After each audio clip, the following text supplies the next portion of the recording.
A chuva começou fina, quase tímida, como se pedisse licença antes de tocar o chão. Os pingos desciam pelo vidro do carro, enquanto Bianca segurava com força as alças da mochila, sentada no banco de trás do táxi que a levava da universidade até em casa. O trajeto era o mesmo de sempre. As luzes dos postes refletiam no asfalto molhado, formando rastros dourados que se estendiam como fantasmas pela estrada. Dentro do carro, o rádio murmurava uma música velha, abafada pelo barulho do limpador de para-brisas. Tudo parecia normal, tudo parecia igual, até que deixou de ser. Ela desceu no ponto habitual, a poucos metros do prédio onde morava, e agradeceu o motorista com um aceno leve. A rua estava vazia. Era uma quarta-feira à noite, e o bairro residencial estava mergulhado no silêncio típico de quem dorme cedo. Ela puxou o capuz do moletom para cobrir os cabelos e caminhou com passos rápidos, sentindo o vento úmido roçar suas pernas. Seus pensamentos estavam longe, tão longe quanto seu pai sempre esteve. Pensava na tese que precisava entregar, no cansaço acumulado, na sensação constante de que estava vivendo uma vida que não era dela. Bianca tinha 26 anos, mas carregava nos ombros a exaustão de quem sobrevive desde cedo à falta de afeto. Foi na esquina da rua Jatobá que tudo desabou. Um barulho seco, pneus deslizando, um facho de luz ofuscante vindo de um carro que acelerou ao seu encontro como um predador. Ela tentou correr, mas mãos surgiram das sombras. Um capuz preto, um pano com cheiro forte, uma voz grave dizendo: "Fica quieta", como se não fosse a primeira vez. Bianca tentou gritar, mas tudo ficou escuro antes mesmo de entender o que estava acontecendo. Sua última lembrança era a de sua mochila sendo arrastada para longe e a sensação de ser carregada no ombro como uma boneca de pano. Depois, silêncio. Quando despertou, o mundo havia mudado. Estava deitada em um colchão, encostado ao chão, dentro de um quarto de madeira, com uma única lâmpada pendurada por fios expostos. Havia grades nas janelas. O cheiro era de mofo, terra úmida e algo mais. Algo masculino, forte. A porta estava trancada com um ferrolho manual. Ao lado, uma bandeja com pão, água e um bilhete escrito à mão: "Vai precisar de força." O coração dela acelerou como nunca antes. Bianca se sentou num pulo e correu até a porta, gritando, batendo, implorando, mas só o eco de sua própria voz respondia. Quando tentou arrombar a janela, percebeu que era dupla, reforçada, com vidro grosso e grades de ferro soldado. Horas depois, ou dias, ela não sabia mais, ouviu passos, firmes, compassados. O trinco girou, e pela porta entrou ele, alto, imenso, ombros largos como armários, músculos desenhados sob a camiseta preta justa, e uma barba tão densa que escondia boa parte do rosto, mas não os olhos. Os olhos dele eram intensos, castanhos escuros, e pareciam carregados de histórias que ninguém queria ouvir. Ele não sorriu, nem se apresentou. Apenas ficou parado, olhando para ela como quem avalia uma peça que comprou com raiva. "Tá viva", disse. "Ótimo." A voz dele era grave, firme, com sotaque difícil de localizar. Um silêncio pesado se impôs entre os dois. Bianca respirava rápido, em pânico, tentando encontrar lógica, tentar entender o que aquele homem queria. Por que ela? Por que aquilo? Mas ele se adiantou. "Isso não é por você. É pelo seu pai. Você é só a consequência." E então saiu, como se nada mais importasse. Bianca se jogou no canto do quarto, abraçando os joelhos, tremendo. Não havia palavras, nem promessas, nem chantagem. Apenas uma prisão sem algemas e um homem que não gritava, mas mandava no silêncio. Ela tentou se lembrar do rosto dele, mas era a barba, era o olhar, era a calma cruel de quem não estava fazendo aquilo por impulso, mas por convicção. Naquela primeira noite, ela não dormiu. Ficou encolhida no escuro, esperando o pior. Mas o pior nunca veio. Apenas o som da porta sendo trancada, da água pingando no balde do lado de fora, e do próprio coração batendo alto demais para deixar o cérebro pensar.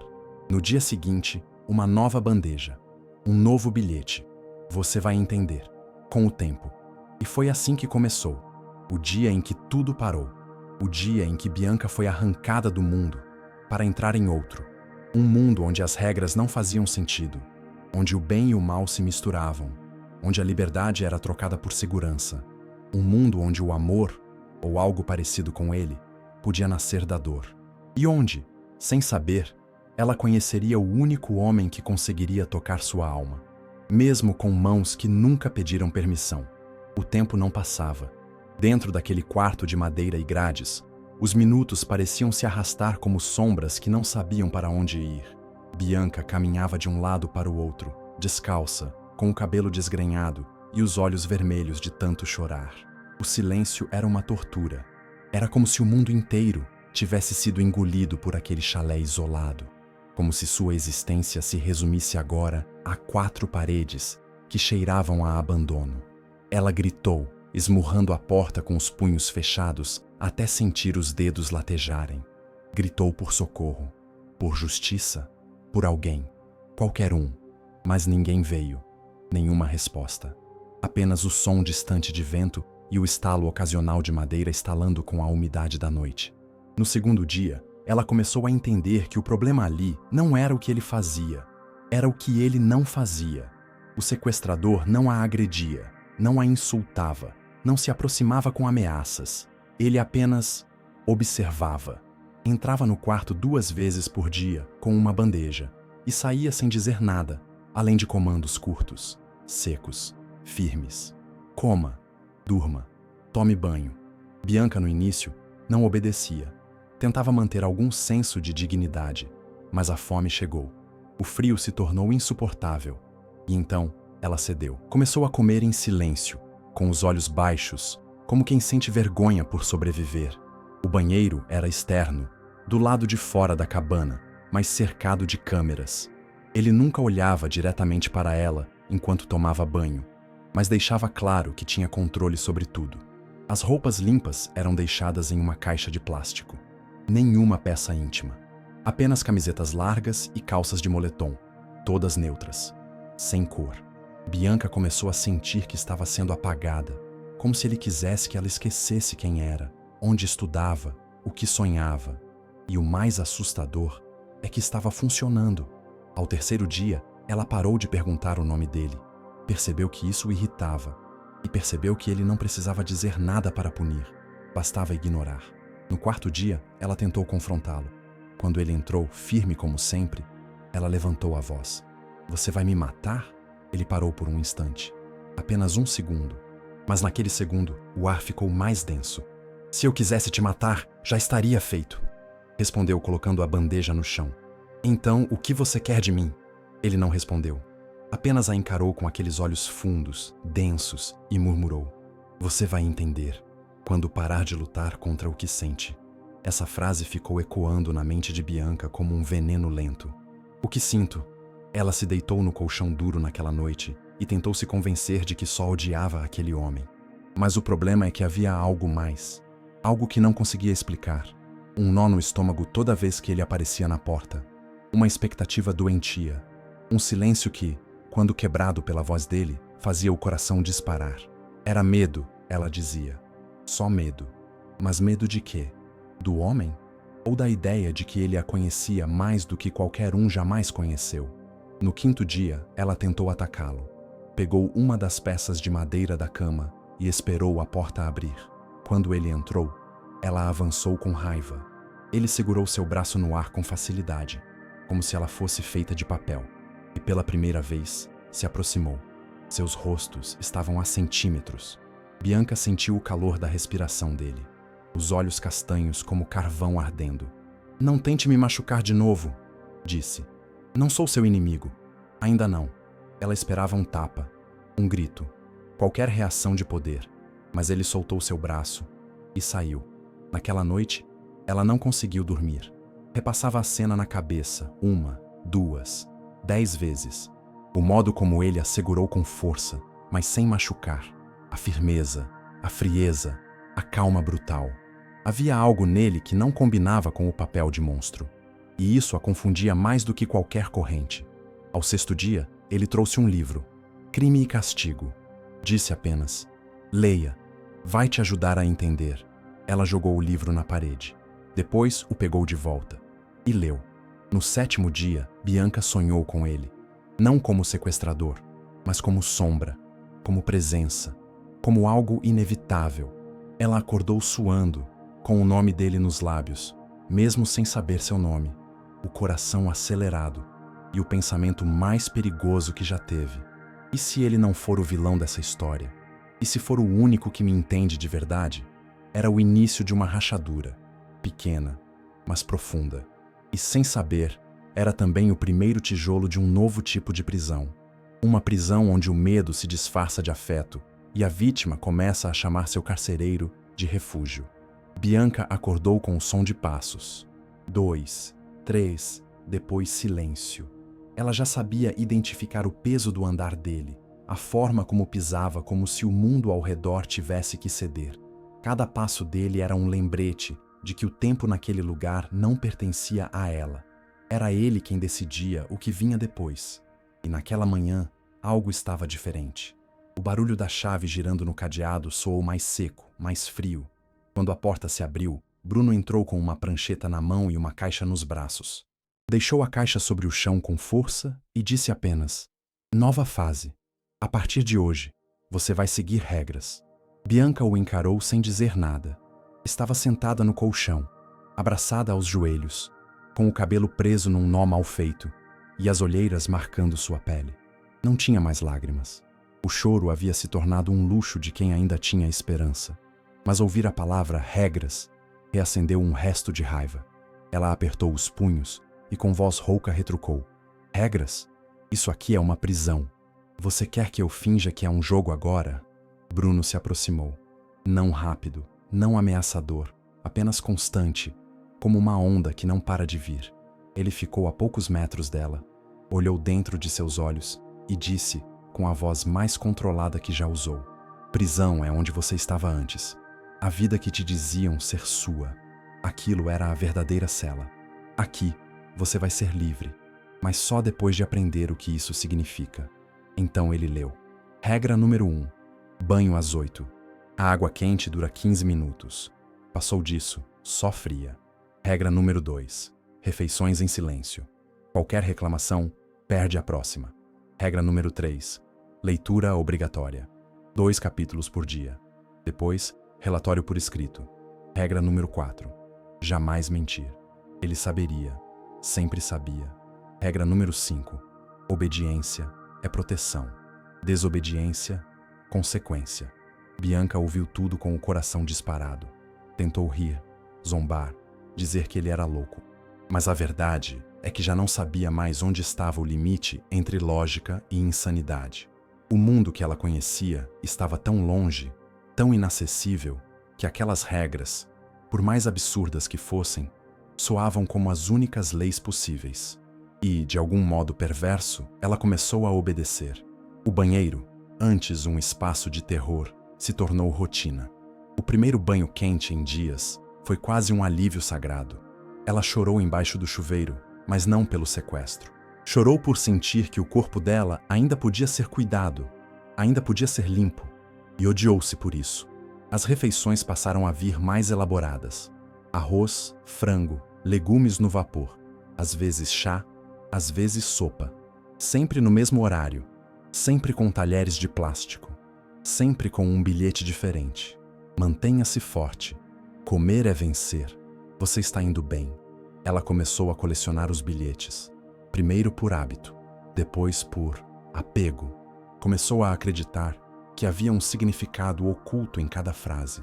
Que talvez, atrás da máscara de controle, existisse alguém tentando falar com ela. Não como prisioneira, mas como mulher.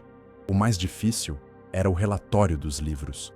Bruno queria reflexões, não resumos. Exigia que ela escrevesse sobre o que aprendeu, o que sentiu e mais. Ele lia. Sentava do outro lado da porta e lia cada página em voz alta, apontando frases, fazendo perguntas. Bianca se odiava por responder, mas respondia. Com raiva, sarcasmo e depois, com sinceridade. Numa das noites, ela escreveu: "Estou começando a odiar menos o som da sua voz. E isso me assusta mais do que qualquer outra coisa aqui dentro." Ele não comentou, mas, no dia seguinte, trouxe um livro de poesia. Com o tempo, As regras deixaram de ser imposições. Tornaram-se rotinas, pequenas certezas. Num mundo onde tudo era incerto, as ordens de Bruno viraram a âncora. E quando ele elogiava, com frases secas como bom trabalho ou isso foi lúcido, Bianca sentia o peito aquecer como se tivesse ganhado medalha. Mas nem tudo era estabilidade. Quando ela tentou sabotar o sistema, fingir que leu, pular o banho, atrasar a refeição, ele reagiu. Não com gritos, não com tapas, com silêncio. Por 2 dias inteiros, Bruno não apareceu, não entrou, não mandou comida, não deixou bilhete. Bianca entrou em pânico. Pensou que ele tinha morrido, que havia a deixado ali para apodrecer. E ninguém viria. Começou a chorar, gritar, prometer que seguiria tudo, que faria tudo certo.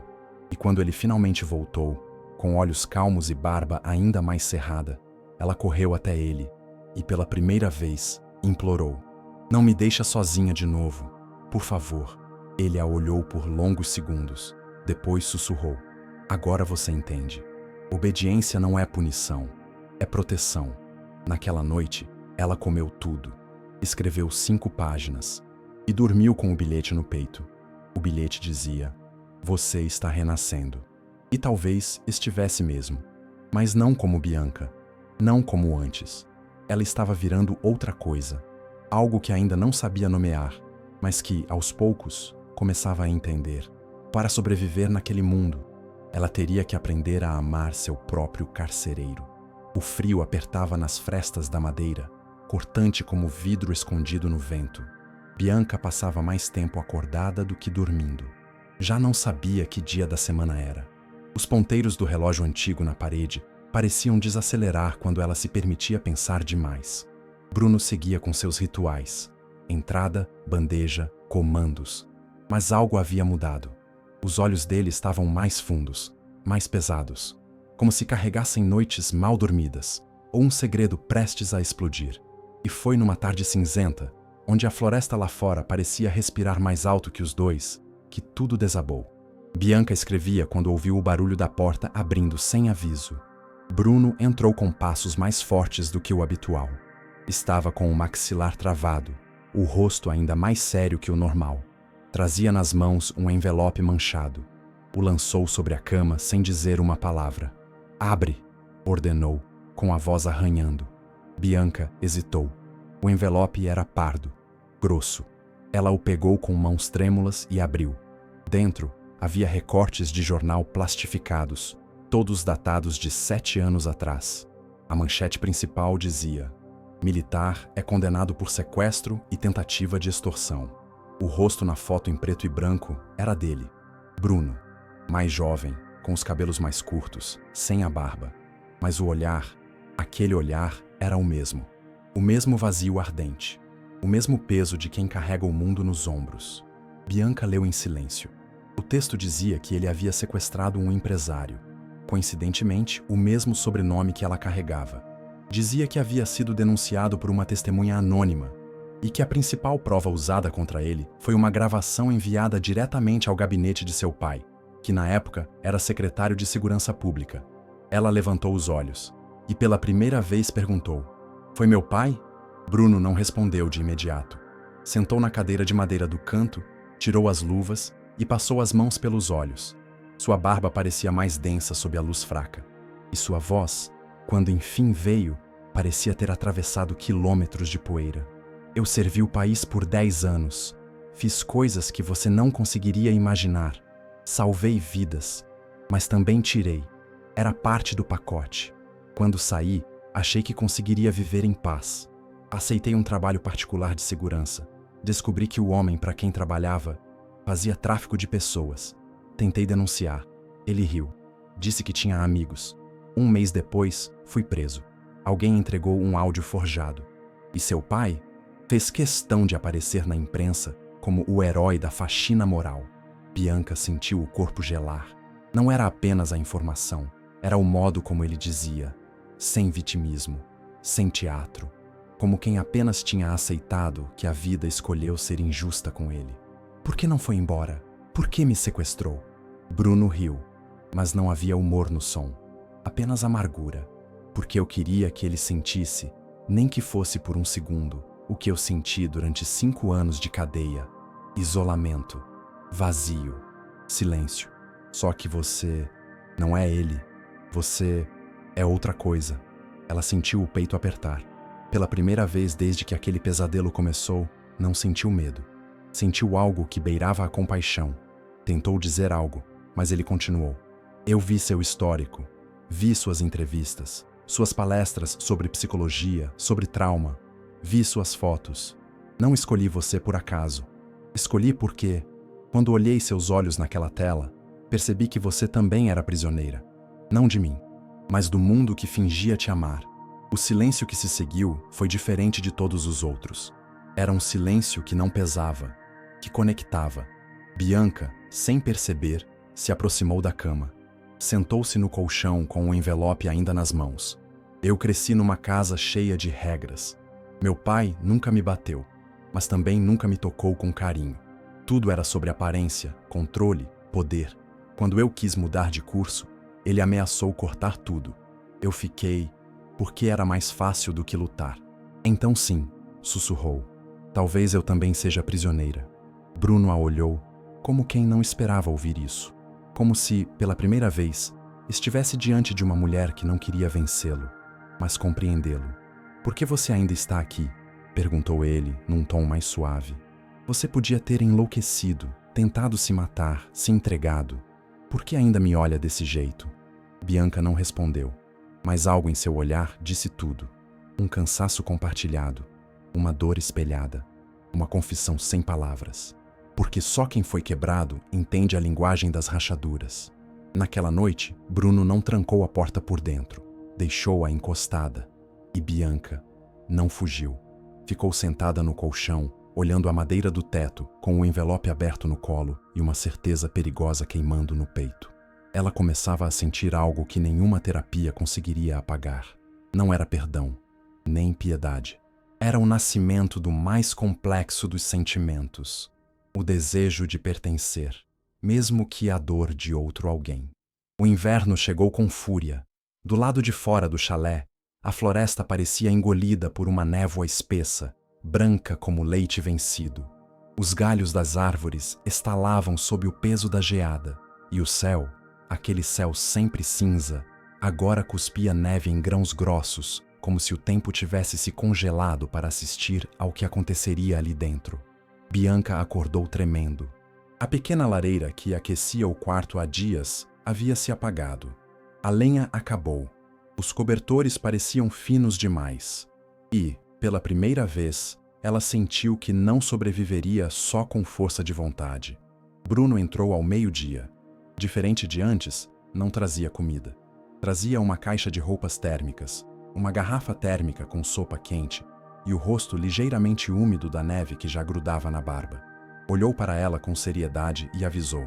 O gerador travou, sem energia até o consertar. A tempestade bloqueou a estrada. Não temos comunicação. Vamos ter que dividir o calor. Ela o encarou. Silêncio. Frio. Os lábios dela estavam roxos. Os dedos trêmulos. Sentia o queixo vibrar sozinho. O medo já não vinha de ameaças. Vinha da possibilidade de morrer ali por hipotermia.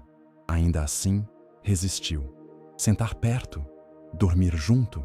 O cérebro queria dizer não. Mas o corpo queria sobreviver. Você não precisa gostar. Só precisa ficar viva. Ele murmurou, tirando o casaco grosso e revelando uma blusa justa que marcava cada músculo. O peito largo subia e descia lentamente, como se ele estivesse controlando cada respiração para não assustá-la. No chão, ele espalhou os cobertores. Deitou de lado, abrindo espaço para ela. Estendeu o braço como quem oferece um abrigo. Bianca hesitou por minutos longos demais. Depois, deitou-se com o corpo inteiro tremendo. Ficou de costas, encolhida, mas ele não forçou nada. Apenas se aproximou devagar. Encostou o peito em suas costas e passou o braço por cima dela, como uma corda grossa que aquece e aprisiona ao mesmo tempo. O calor começou a invadir aos poucos. Primeiro o ombro, depois a coluna, depois o coração. A respiração dele batia ritmada em sua nuca. Ele não falava, não tocava além do necessário. mas seu corpo dizia tudo. Estava ali para aquecer, proteger, conter. Bianca fechou os olhos. Uma parte dela implorava para não se permitir. Mas outra parte, talvez mais antiga, mais carente, só queria ser segurada daquele jeito. Por que está fazendo isso? Ela sussurrou. Porque se você morrer, eu morro também, respondeu com naturalidade brutal. A frase ficou ecoando no escuro. Não havia poesia nela, nem sedução. Era apenas a constatação de um vínculo que já se formava, mesmo que nenhum dos dois quisesse admitir. Eles passaram horas assim, em silêncio, respirando juntos, até que, em dado momento, Bianca relaxou. As mãos dele estavam quentes, e o calor do peito dele era um alívio que o mundo inteiro havia lhe negado por tanto tempo. Quando acordou, já era noite. Ainda estavam na mesma posição, mas havia algo diferente. A mão dele tocava sua cintura, suavemente, como quem não quer soltar o que o mundo pode roubar. Ela não se afastou. Na manhã seguinte, quando a tempestade piorou e os alimentos começaram a escassear, Bianca viu Bruno entrar com os braços machucados de tanto cortar lenha no meio da neve. Trazia toras pesadas no ombro, a barba molhada, os olhos vermelhos. Não disse nada, mas o gesto falou por ele. Ele não era apenas o sequestrador. Ele era, naquele instante, o único homem lutando para mantê-la viva. Bianca não sabia como reagir. Pegou um pano, molhou com água quente, ajoelhou-se diante dele e começou a limpar as feridas do braço, em silêncio, como se estivesse fazendo isso com um animal selvagem. Ele deixou, apenas observou. Em dado momento, suas mãos se tocaram. A dela, delicada, a dele, calejada, imensa. Por um segundo, Bianca encarou aquele rosto coberto por uma barba densa e pensou: por que eu não consigo odiar ele como deveria? O frio uniu o que o medo ainda separava. E naquele chalé mergulhado em neve, duas pessoas se aqueceram não apenas com o corpo, mas com a presença. Naquela noite, não dormiram de costas. Dormiram frente a frente. Ele com os olhos semiabertos, como quem não confia nem no próprio sono. Ela com a mão encostada no peito dele, sentindo o coração bater como um tambor do qual não conseguiria mais se afastar. Porque mesmo trancada, mesmo sob domínio, Bianca não sentia mais que estava com um inimigo. Estava com alguém que sangrava também, que tremia também, que talvez precisasse dela mais do que qualquer outra pessoa jamais precisou. O dia amanheceu com cheiro de madeira queimada e sopa requentada. Bianca acordou com os cabelos grudados na testa, a pele quente, o corpo ainda envolto no cobertor onde passara a noite junto a Bruno. Ele já não estava deitado ao lado, mas ainda sentia o calor dele no colchão, o peso imaginário do braço dele em sua cintura. Levantou-se devagar, como quem caminha num sonho do qual não quer despertar. E ao sair do quarto, viu que ele estava ali, sentado no chão da cozinha rústica, com os cotovelos nos joelhos e o olhar fixo no fogo da lareira, como se quisesse se perder ali para sempre. Bruno parecia mais humano naquela manhã, mais frágil. A barba espessa escondia metade do rosto, mas os olhos estavam molhados. Bianca parou na porta. Não sabia se podia se aproximar, mas ele falou primeiro, sem virar o rosto. Hoje faz exatos 7 anos que eu perdi tudo. Ela ficou em silêncio. Eu fui preso nesse mesmo dia, injustamente. Perdi o direito de falar, de me defender, de ser acreditado. E agora, tenho você aqui. E tudo isso está me corroendo. Bianca se aproximou devagar, como se pisasse sobre vidro. Sentou-se a poucos passos dele, mas não o tocou. Por que está me contando isso? Ele passou a mão pela barba, respirou fundo e, finalmente, a encarou. Porque você é a única pessoa que já viu além do que eu fiz. Você me olha como se eu ainda fosse alguém que vale a pena ser salvo. O silêncio que veio depois era diferente de todos os anteriores. Era tenso, quente, cheio de coisas não ditas. Bianca não sabia se chorava, se gritava ou se corria, mas algo dentro dela pulsava. Algo que dizia que, pela primeira vez, aquele homem monstruoso diante dela não era um monstro. Era só um homem. Um homem que não sabia amar, mas que estava tentando, com as ferramentas erradas, no tempo errado, mas tentando. Ela levantou, caminhou até a lareira, Parou de costas para ele. Eu te odeio por ter me tirado da minha vida. Mas odeio mais ainda o quanto eu me sinto viva aqui dentro. Bruno se levantou também. Se aproximou. A presença dele era quente, intensa, física. Bianca sentia o ar rarefeito entre os dois. Sentia o coração na garganta. Ele parou a centímetros dela. Não a tocou. Não disse nada. Apenas ficou ali. E ela virou o rosto. Os olhos se encontraram. Foi um segundo. Um raio. Ele a segurou pelo rosto com uma das mãos. Firme, mas com dedos trêmulos. O polegar dele roçou de leve amassando o rosto dela. E então, sem aviso, sem permissão, sem lógica, ele a beijou. Foi um beijo tenso, errado, impulsivo.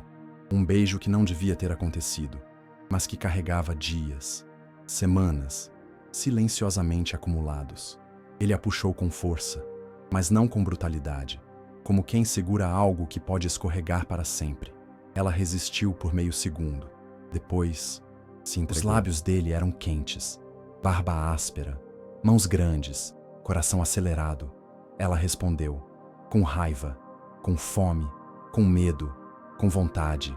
Era um beijo de colisão, de caos, de dois mundos que jamais deveriam ter se cruzado, mas se escolheram ali, entre a fumaça da lareira e o eco da solidão. Quando o beijo terminou, ela estava ofegante.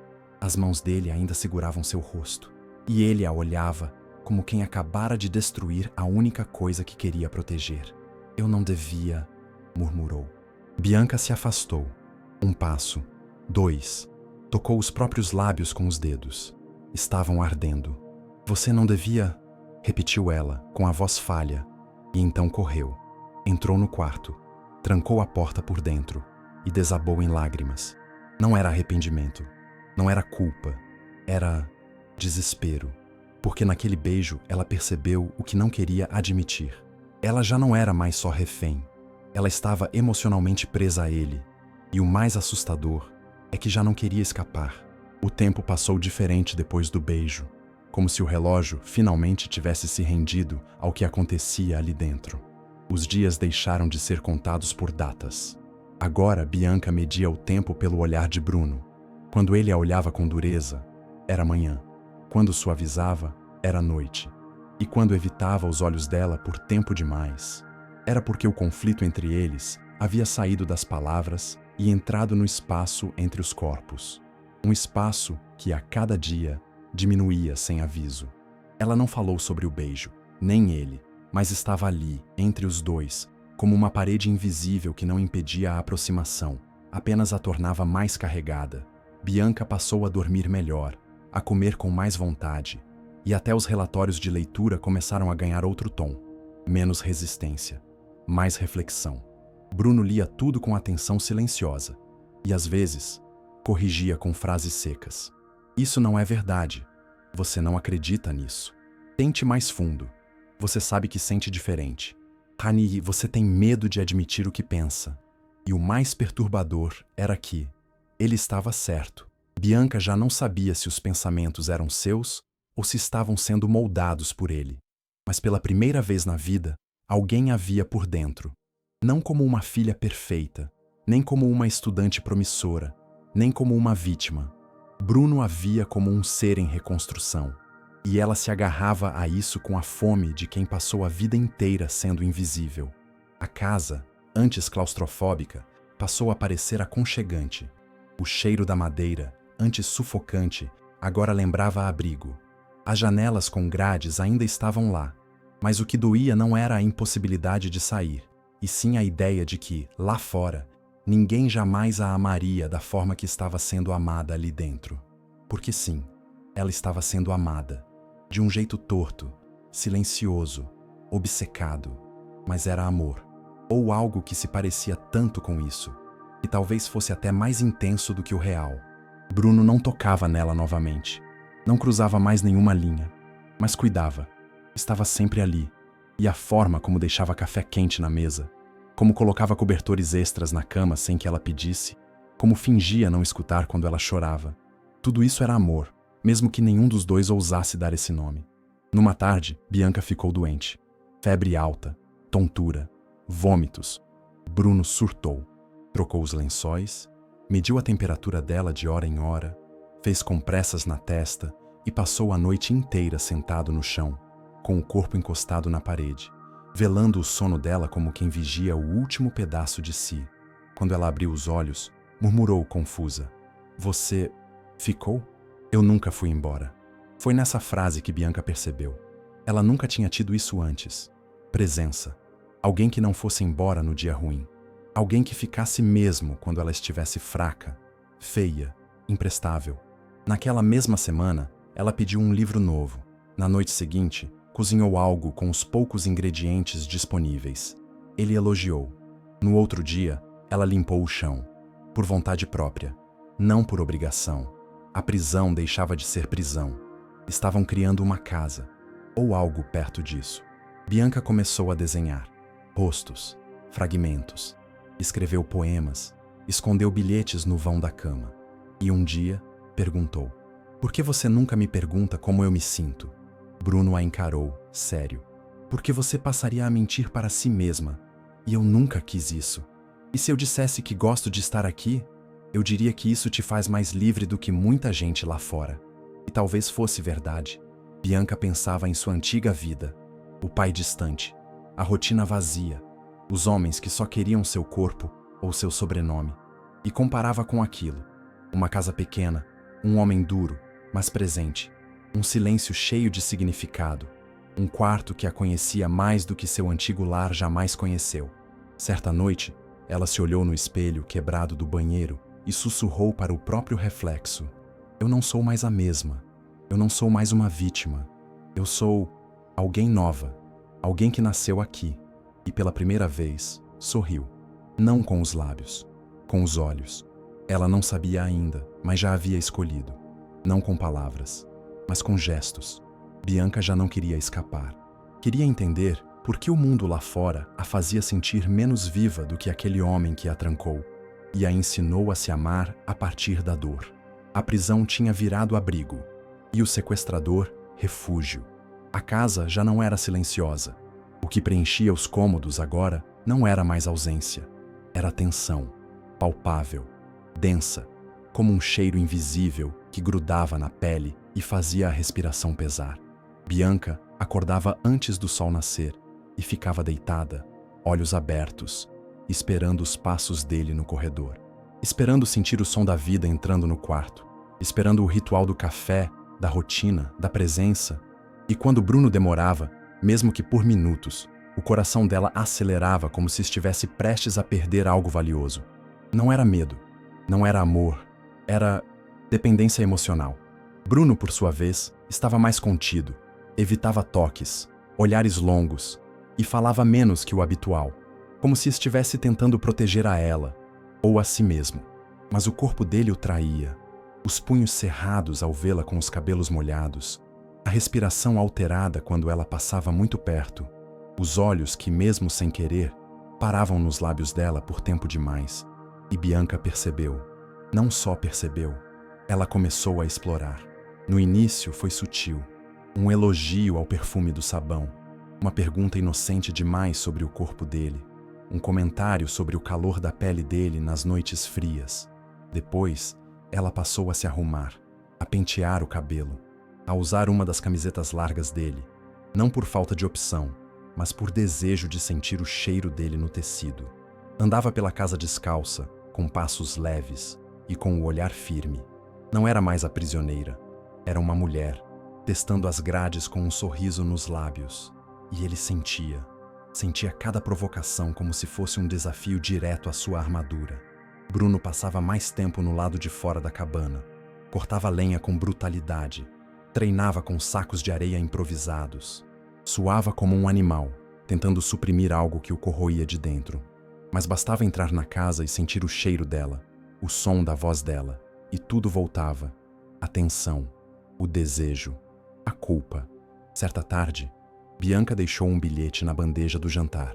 Em vez do relatório de leitura, escreveu apenas uma frase: "Você ainda tem medo de mim, ou agora é de você mesmo." Bruno não respondeu. No dia seguinte, a bandeja veio sem bilhete, mas o talher de plástico foi substituído por um de aço. Um gesto mínimo, um símbolo gigante. Ela já não era mais ameaça. Naquela noite, o jogo chegou ao ápice. Ela estava sentada na sala, com os joelhos dobrados e os pés sobre o sofá, lendo em voz alta um trecho de um poema de Sylvia Plath. A voz dela era suave, hipnotizante. Bruno entrou. Ficou de pé, apenas ouvindo. A camisa dele, colada ao corpo úmido de suor. Os músculos tensos. A barba ainda mais espessa. Os olhos tão intensos que queimavam. Bianca parou de ler. Encarou-o por longos segundos. Depois, sussurrou. Você pensa em mim à noite? Bruno não respondeu. Ela insistiu, se levantando. Quando deita, você fecha os olhos e tenta apagar minha voz da cabeça? Ou tenta lembrar da minha pele? Ele avançou um passo. Só um. Você não sabe o que está fazendo. Rosnou. Sei sim, provocou. Você só não quer admitir que perdeu o controle. Ele segurou o braço dela com força. Não como ameaça, como impulso. O toque dele era quente, urgente. Os rostos ficaram próximos. O olhar dele queimava, mas não a beijou. Não a tocou além daquilo.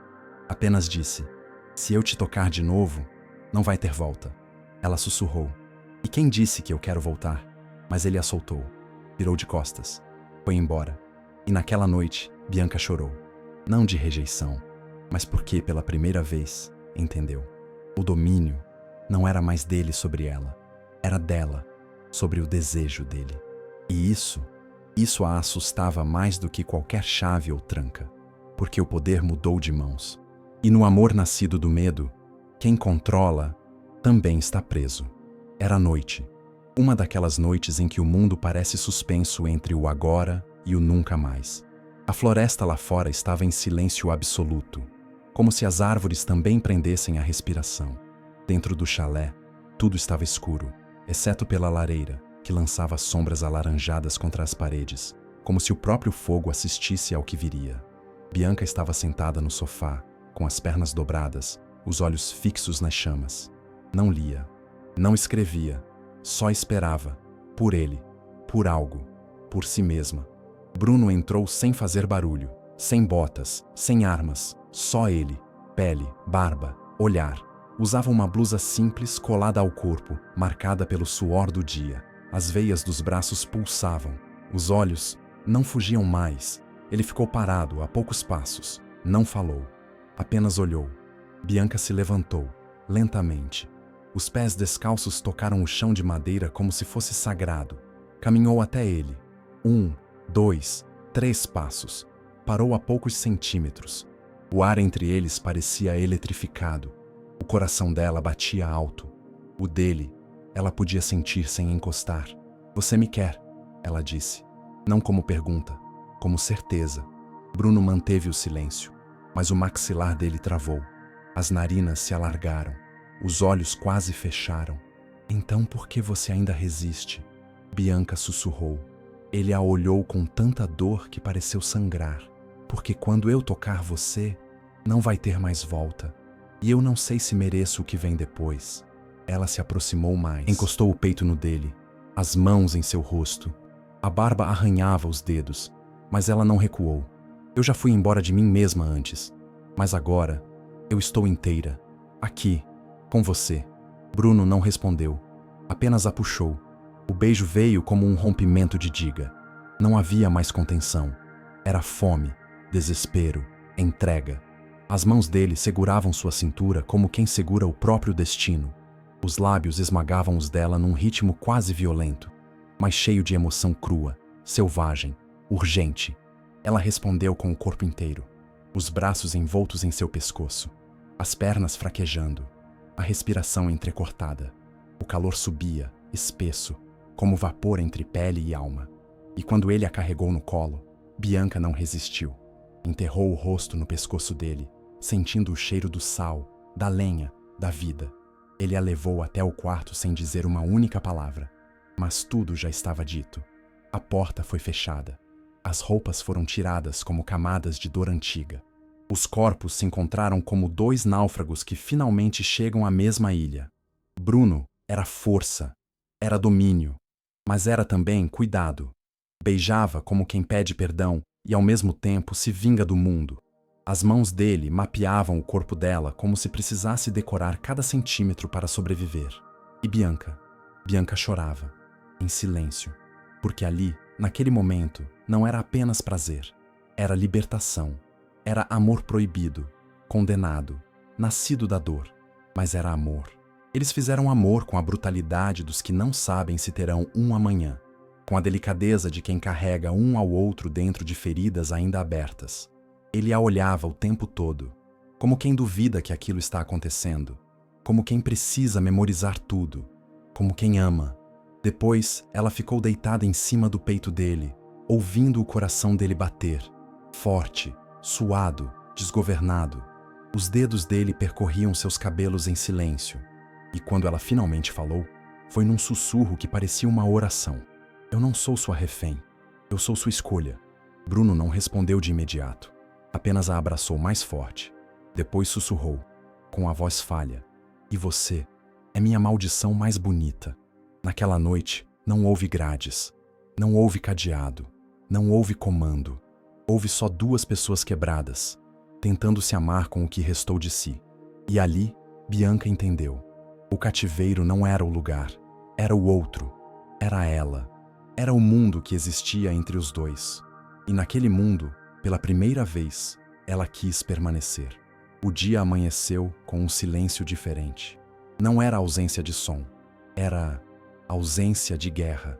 Bianca acordou com a cabeça ainda no peito dele, os dedos entrelaçados nos dela, e o ar morno da respiração dele aquecendo sua nuca. Tudo nela gritava que aquele era o momento depois do fim. O mundo podia cair do lado de fora. Mas ali, entre lençóis bagunçados e pele colada, ela era mais livre do que jamais fora. Mas o que ela não sabia era que Bruno havia acordado antes e que, em silêncio, havia tomado uma decisão. Enquanto ela lavava o rosto no banheiro, viu algo que gelou seu corpo inteiro.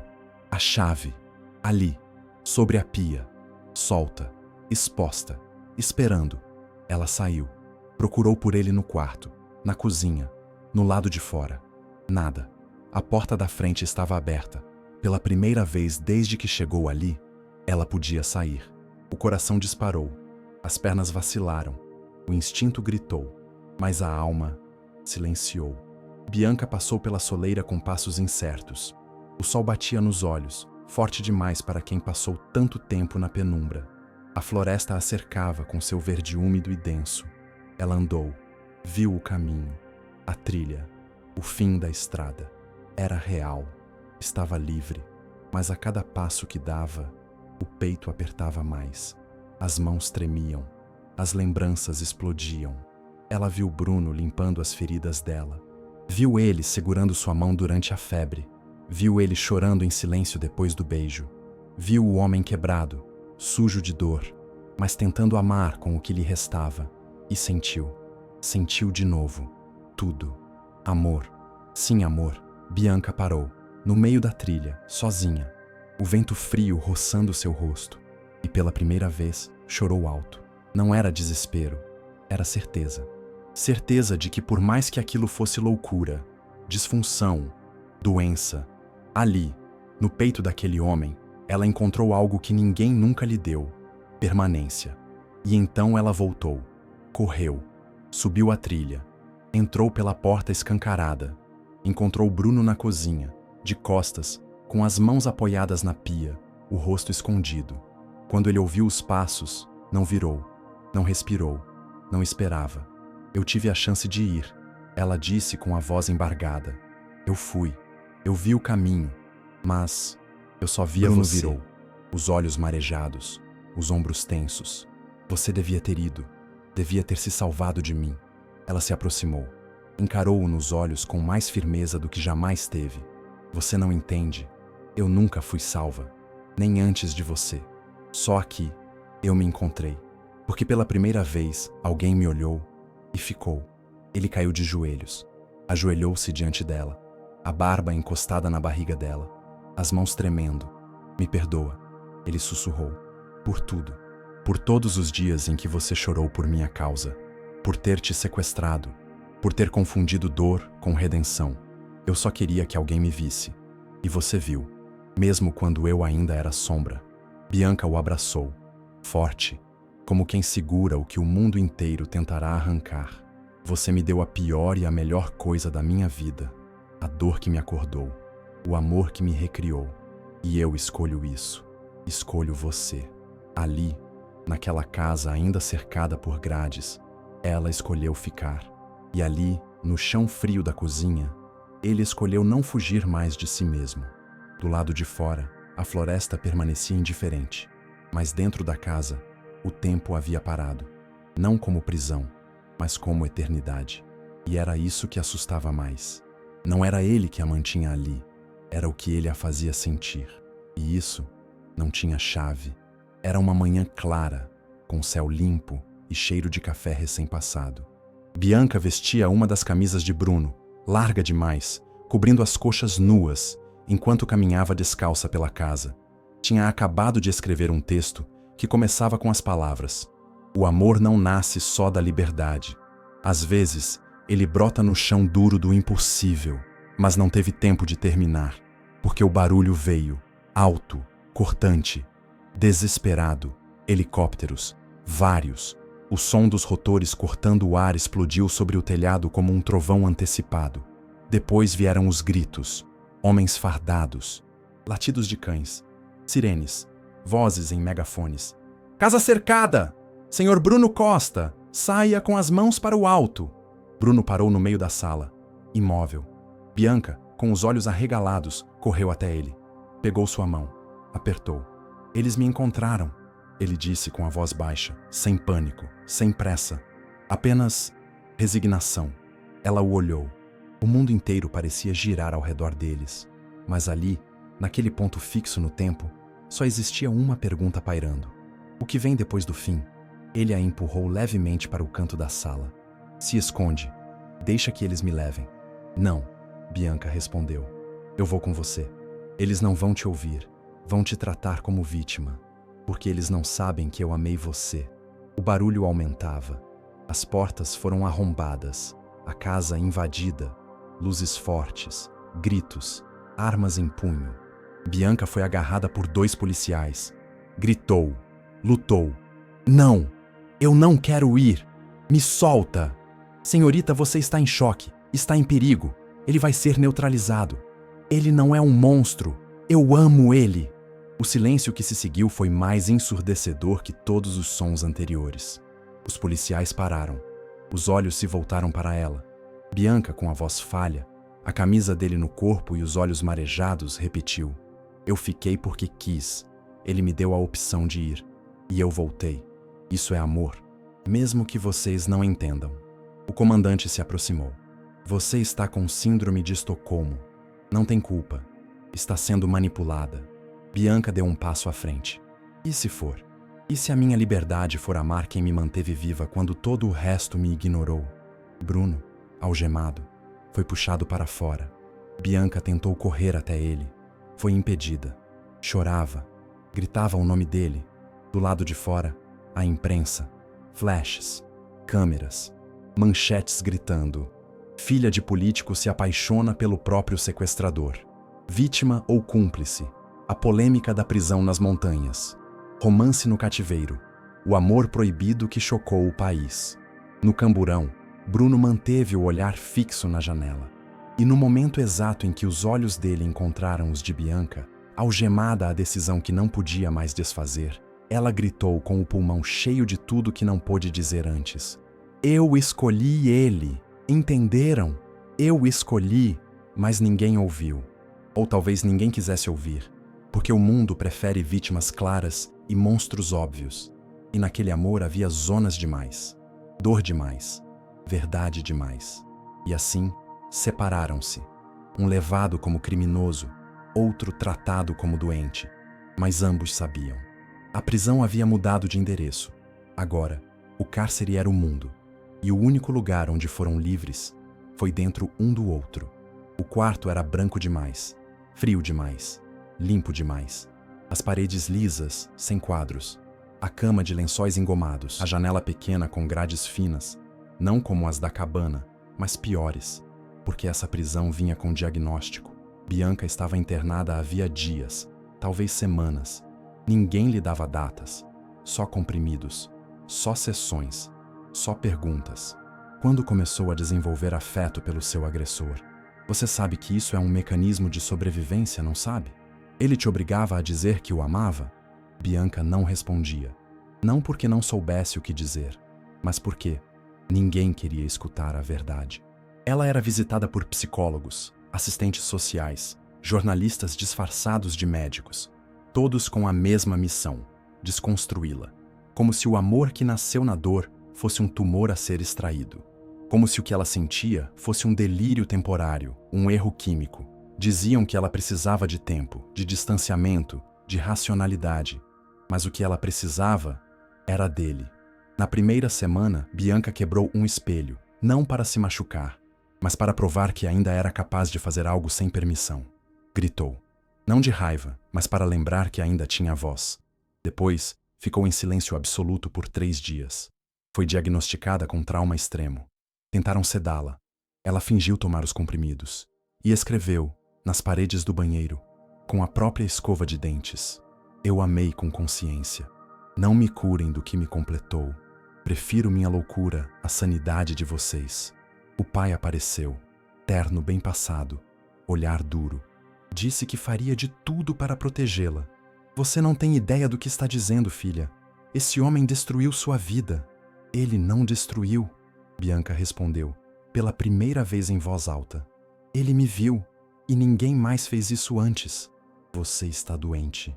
Então me deixe com minha doença, porque é a única parte de mim que faz sentido.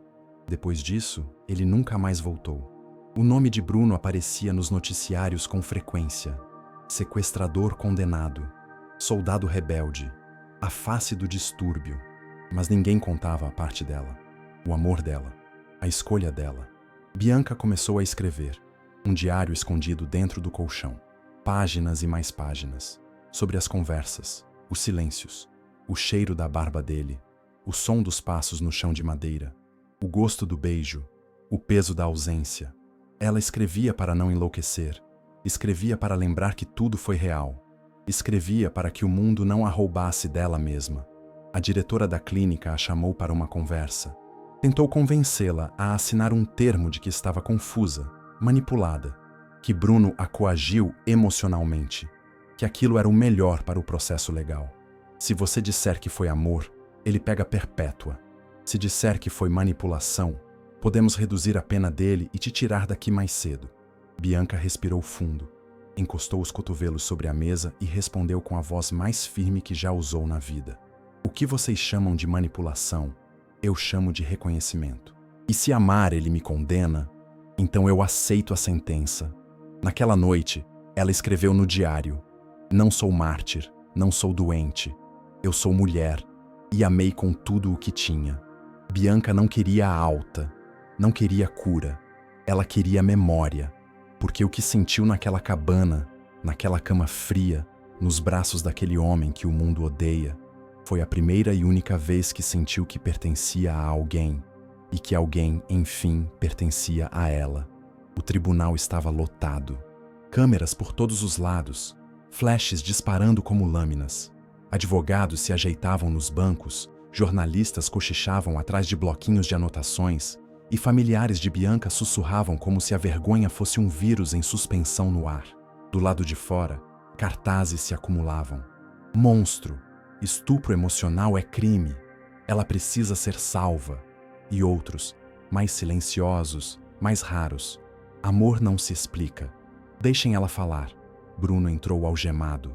Macacão laranja, barba crescida, olhos baixos.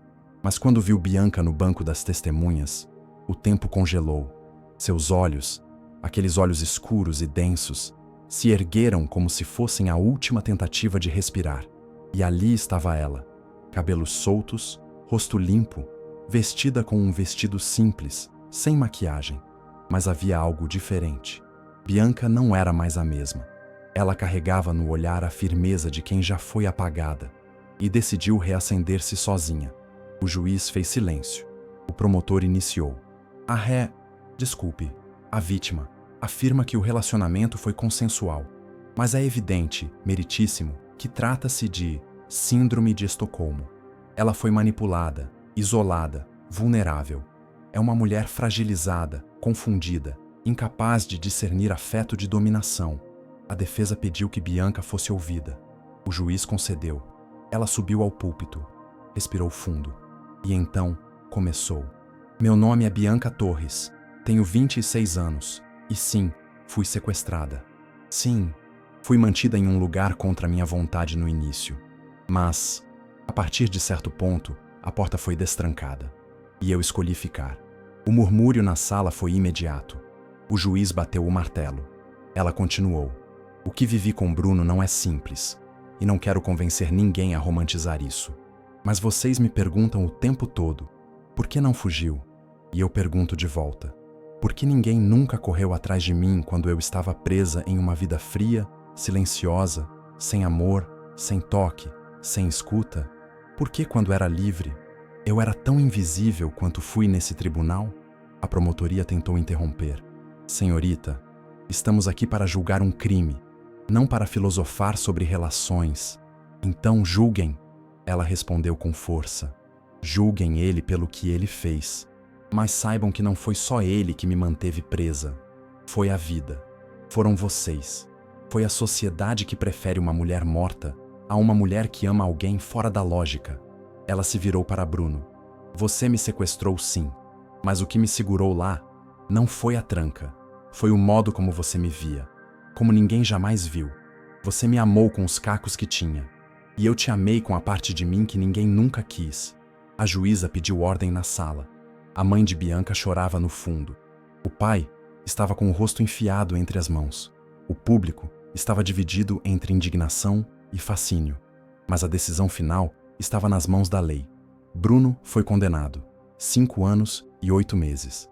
Por cárcere privado, subtração de liberdade e risco psicológico. Mas o juiz deixou claro. Não houve abuso físico, nem estupro, nem violência sexual. O crime havia sido a loucura de amar fora das normas. Bruno não olhou para ninguém ao sair. Mas Bianca gritou, eu vou te esperar. E ele sorriu. Foi um sorriso pequeno, triste, mas real.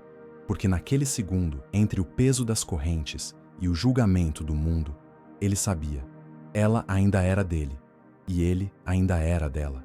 Mas o julgamento dela, o verdadeiro, ainda estava começando. Nos dias que se seguiram, ela foi chamada de doente, de depravada, de cúmplice. Perdeu o respeito da família. Foi expulsa da universidade. Recebeu ameaças de morte. Perdeu tudo, menos a convicção. Bianca passou a viver no anonimato. Começou a escrever um livro. Sobre o cativeiro, sobre o amor, sobre a entrega, sobre o que significa amar quando ninguém entende. E o título, Amor não é um argumento, porque ela já havia sido julgada demais. Agora, queria apenas contar sua história e deixar que o mundo gritasse enquanto ela, finalmente, escolhia o silêncio da paz. O portão da penitenciária se abriu com um chiado metálico, arrastado como um suspiro velho. Bianca caminhava lentamente pelo corredor estreito, onde o som de seus próprios passos era o único som permitido. Cada passo era um eco de lembranças. O cheiro da madeira do chalé parecia distante, mas ainda vivo na pele dela. Fazia quase 3 anos desde o julgamento. 3 anos desde que os jornais a enterraram sob diagnósticos, insultos e tentativas de silenciamento. 3 anos desde que ela viu aqueles olhos pela última vez. Ela havia mudado. Estava mais magra, mais serena. Os cabelos agora batiam nos ombros. Usava roupas simples, mas carregava algo nos olhos que ninguém ali dentro carregava. Firmeza. Não era mais a menina que chorava no canto do quarto. Era a mulher que sobreviveu ao amor mais cruel. E ainda assim, o chamava de lar. Sentou-se à mesa de metal. Esperou. O coração não disparava. Batia lento, firme, cada batida dizendo: você está prestes a reencontrar aquilo que o mundo te arrancou, mas que nunca conseguiu matar. E então ele entrou. Bruno. Barba ainda mais longa, ombros mais pesados, passos lentos. Os olhos, os mesmos, um pouco mais cansados, mas ainda ardendo. Quando a viu, parou. Por 2 segundos inteiros, Apenas a observou, sem palavras, sem reação, como se a imagem dela fosse uma miragem que poderia desaparecer a qualquer instante. Bianca se levantou, caminhou até ele, parou a menos de um palmo. Oi. Ele tentou dizer algo. A voz não saiu. Ela sorriu. Eu disse que ia te esperar.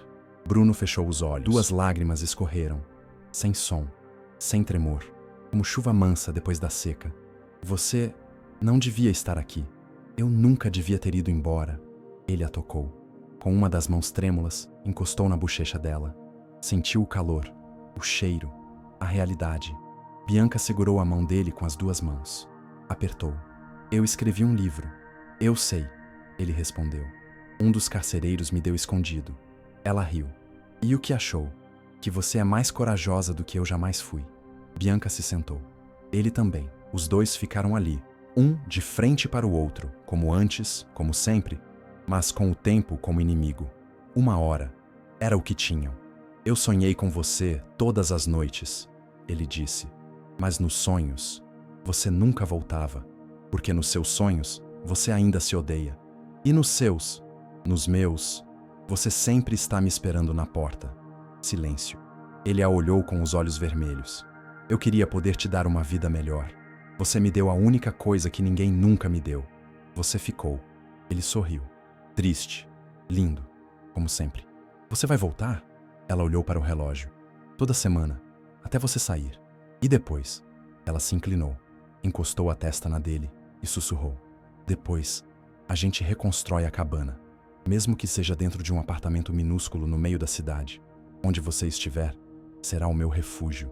As luzes piscaram. A visita estava chegando ao fim. Os guardas se aproximaram. Bruno a olhou uma última vez. Contudo, eu te amo, Bianca. E respondeu sem hesitar. Eu sei. E é por isso que eu ainda estou viva. Eles se afastaram. Mas ali, naquele minuto final, mesmo entre grades, entre uniformes, entre paredes frias, o amor deles era a única coisa quente naquela prisão. E Bianca saiu andando, sabendo que o mundo continuaria chamando aquilo de loucura. Mas ela chamava de destino, de conexão, de escolha. Porque nem todas as prisões têm cadeados, e nem todo amor nasce da liberdade. Alguns nascem da coragem de amar onde ninguém teria coragem sequer de permanecer. O livro saiu sem alarde, publicado por uma editora pequena, rejeitado pelas grandes, ignorado pela crítica. O título era seco, direto, uma provocação viva. Amor não é um argumento. Autora, Bianca Torres. 237 páginas, nenhuma dedicada a convencer, todas escritas para contar. As primeiras tiragens foram modestas, mas alguém postou um trecho na internet. Um vídeo. A voz de Bianca lendo em off. Ele me sequestrou. Mas quem disse que o mundo me deixou livre antes disso? Se amar o que me curou é doença, então prefiro continuar doente. O vídeo viralizou. Em dias, as vendas explodiram. Em semanas, o país se dividiu. Programas de TV debatiam. Psicólogos se dividiam. Grupos feministas se revoltavam. Grupos alternativos a defendiam. Livros foram rasgados em praça pública. Outros, lidos em voz alta em rodas de jovens que nunca sentiram um amor tão intenso e tão perigoso. Bianca não apareceu. Sumiu. Não deu entrevistas. Não foi à TV. Não quis fama. Ela havia escrito sua história para libertar a si mesma, não para se tornar símbolo de nada. Enquanto o mundo brigava por ela, ela só queria voltar para ele. Bruno foi solto 8 meses depois da publicação, por bom comportamento, curso técnico e leitura constante, principalmente o livro dela. Ele saiu com o rosto escondido, sem imprensa. Um táxi o aguardava. Bianca estava dentro, sentada no banco de trás. Os 2 não disseram uma palavra, apenas se olharam e sorriram. Foram embora, juntos, sem mapas, sem bússolas, sem perdão público, mas com amor. Um amor fora da lei, fora do comum, mas ainda assim, real. Meses depois, foram vistos numa vila do interior, vivendo numa casa simples, afastada, rodeada por árvores. Não falavam com vizinhos. Recebiam sua própria comida, não visitas. E toda semana, ela escrevia à mão. Dizem que está escrevendo um segundo livro. Dizem que ele construiu uma oficina nos fundos da casa. Dizem que vivem em silêncio, mas um silêncio cheio.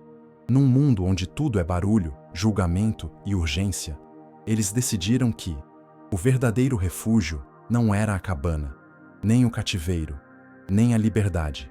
Era estar um no outro. O final do livro, na última página, tem apenas 3 linhas. Ninguém precisa entender. Ninguém precisa aceitar. Só eu preciso lembrar. E ela lembra.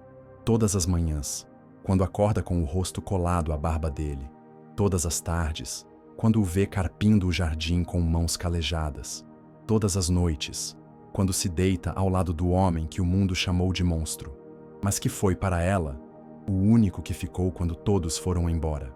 E assim termina essa história, não com aplausos, mas com o som discreto da chave girando por dentro, não para trancar, mas para garantir que o amor não fugisse nunca mais.